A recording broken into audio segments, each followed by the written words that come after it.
For most of us who grew up in the 80s and 90s, Vikram and Betaal were more than just television episodes or the bedtime tales. They were part of our imagination, our curiosity, and our questions during our childhood. As a child, we followed the riddles of Vikramaditya and feared the ghost Betaal. But have we ever paused to ask, now as an adult, where did Betaal come from? What does he truly represent?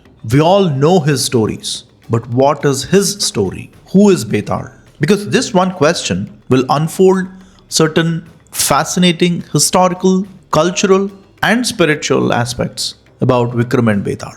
So in the next couple of minutes, let's understand who is Betaal. So let's start with a quick recap. The story or the episode of Vikram and Betaal, the interaction between both of them, is part of a larger tale of Vikramaditya, Bhatrahari, and a lot more.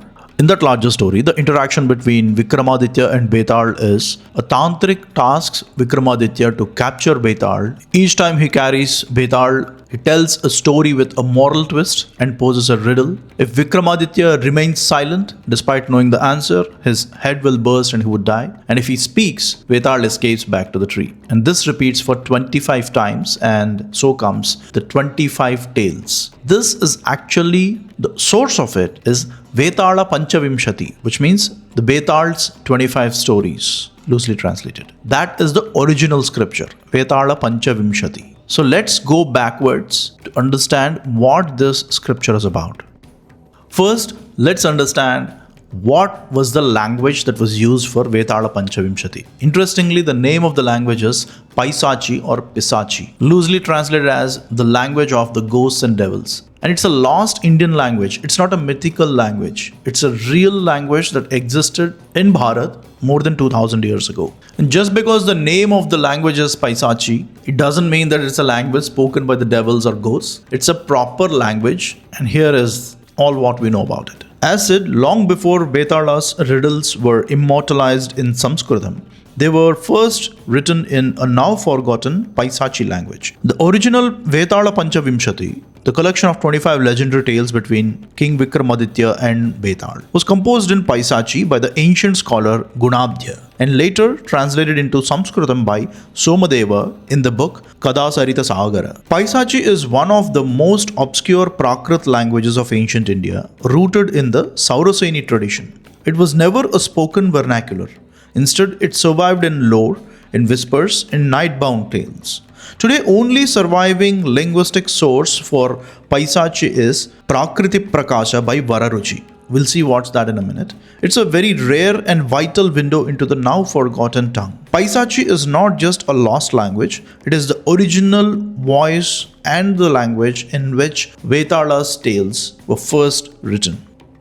While all the 25 tales of Vetala remain intact, deeply woven into our childhoods, bedtime stories, and iconic TV episodes, the original language in which these stories were first composed is almost entirely lost to time. The language was Paisachi, as I said, now considered a vanished tongue. We don't have its full script. We don't have any surviving manuscript. All that remains is a single page, just one page, what you're seeing on the screen. That page appears in Prakriti Prakasha, the oldest known grammar book on Prakritic languages written by Vararuchi nearly 1800 years ago. And on that page, the first sutra begins with one word, Paisachi.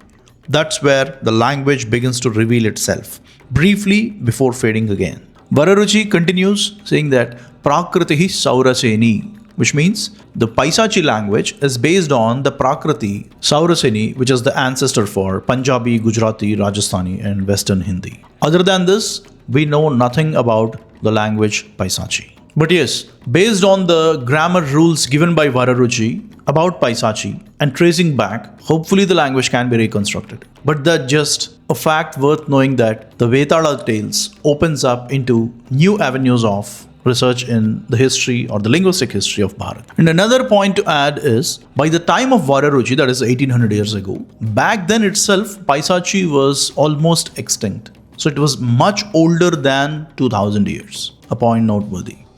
Now coming to the main question, who is Vetala? The history of Vetala is elusive, scattered across the shadows of the myth and barely traceable through the scriptures.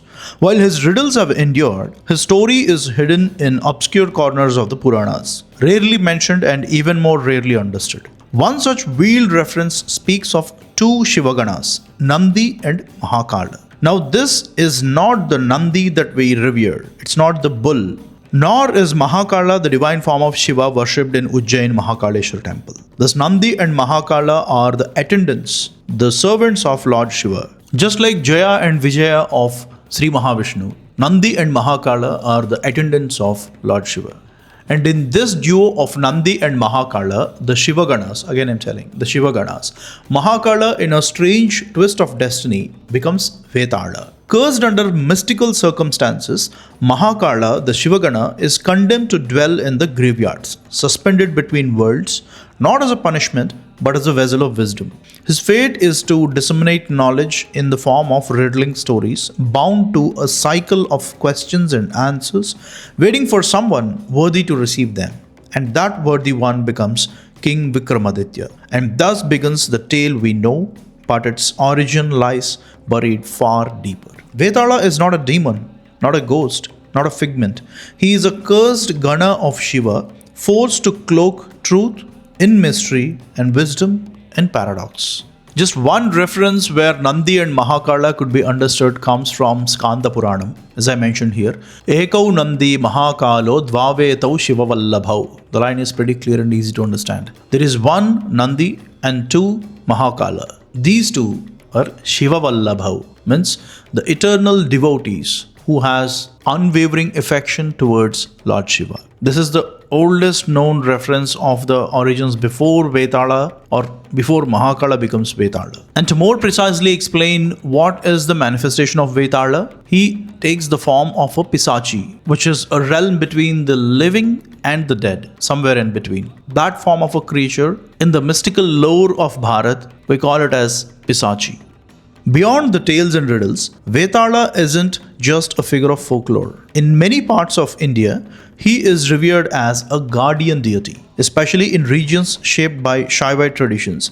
Vetala assumes a sacred role, protector of the land, keeper of the liminal spaces, and watchful spirit over the graveyards and forests.